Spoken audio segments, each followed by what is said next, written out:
Hello class 10। तो इस video में हम लोग पढ़ने वाले हैं क्लास 10 हिस्ट्री के चैप्टर 2 को। और हमारे चैप्टर का नाम है नेशनलिज्म इन इंडिया, मतलब भारत में राष्ट्रवाद। यह पहले चैप्टर से मिलता जुलता है, यानी कि हमारा फर्स्ट चैप्टर था the rise of nationalism in Europe. उसमें भी आप देखे थे कि कॉमन प्रतीकों के बारे में बात की जा रही थी, लोगों में राष्ट्रीयता की भावना को जागृत करने का प्रयास किया जाता है। यहाँ भी आप यही चीज़ों को देखेंगे तो सिमिलरिटी है।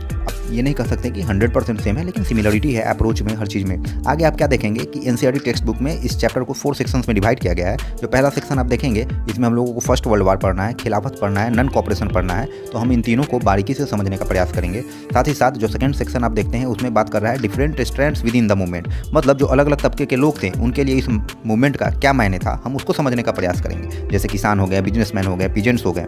थर्ड सेक्शन जो हमारा देखते हैं वो है टुवर्ड्स सिविल डिसोबीडियंस, मतलब जो सविनय अवज्ञा आंदोलन है उसका क्या कंसेप्ट है, किस प्रकार से उसको इंप्लीमेंट किया गया, क्या क्या लिमिटेशंस था, हम इनको समझने का प्रयास करेंगे। और लास्ट में हम लोग देखेंगे the sense of collective belonging. तो इन चारों सेक्शन को जब आप अच्छे से कवर कर लेंगे तो ये चैप्टर ही आपका अच्छे से कवर हो जाएगा और बोर्ड में एक भी क्वेश्चन नहीं छूटने वाला है। तो आप वो तीनों काम जरूर कर लें, लाइक शेयर सब्सक्राइब करने का। आगे आप क्या देखेंगे कि व्हेन ब्रिटिशर्स कैप्चर्ड इंडिया, जब भारत, ये अंग्रेज जो भारत में आते हैं, भारत को कैप्चर करते हैं, साथ ही साथ इंडिया को कॉलोनी बनाते हैं। यहीं से आप देखते हैं कि कॉलोनियलिज्म का पीरियड शुरू होता है। लेकिन जब आप इंडिया के संदर्भ में बात करते हैं तो कॉलोनियलिज्म के पैरेलली इंपीरियलिज्म भी चल रहा होता है।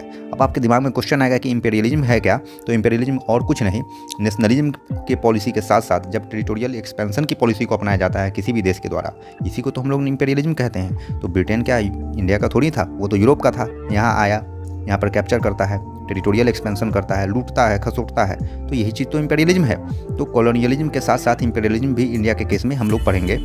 आगे आप क्या देखते हैं कि ये सारा घटनाक्रम जब होता है तो इंडियंस यूनाइट होते हैं, राष्ट्रीयता की भावना उनमें पनपती है। और जब यूनाइट हो जाते हैं तो आप क्या देखते हैं, वो लोग लड़ते हैं किसके खिलाफ? कॉलोनियलिज्म के खिलाफ, इंपीरियलिज्म के खिलाफ। यही तो एंटी कॉलोनियलिज्म है, यही तो एंटी इंपीरियलिज्म है। और जब हम कलेक्टिवली इन लड़ाइयों को देखते हैं, संघर्ष को देखते हैं, इसी को तो हम लोग फ्रीडम स्ट्रगल ऑफ इंडिया कहते हैं। आगे आप क्या देखते हैं कि 1915 का कालखंड आता है और 1915 में महात्मा गांधी का एंट्री होता है इंडिया में। और महात्मा गांधी 2 मूवमेंट लॉन्च करते हैं। पहला जो मूवमेंट है नन कॉपरेशन मूवमेंट, जिसको हम लोग शॉर्टकट में एनसीएम भी कहेंगे, और जो दूसरा मूवमेंट है सिविल डिसोबीडियंस मूवमेंट, जिसको हम लोग सीडीएम भी कहेंगे। तो ये पूरा खाका है हमारे चैप्टर का। अगर आपको ये पसंद आ रहा है तो आप चैनल को सब्सक्राइब कीजिए, वीडियो को लाइक कीजिए, साथ ही साथ कमेंट बॉक्स में कमेंट कीजिए कि पूरा चैप्टर आपको कंप्लीट करना है। तो वन शॉट में हम पूरा चैप्टर डालेंगे। Thank you.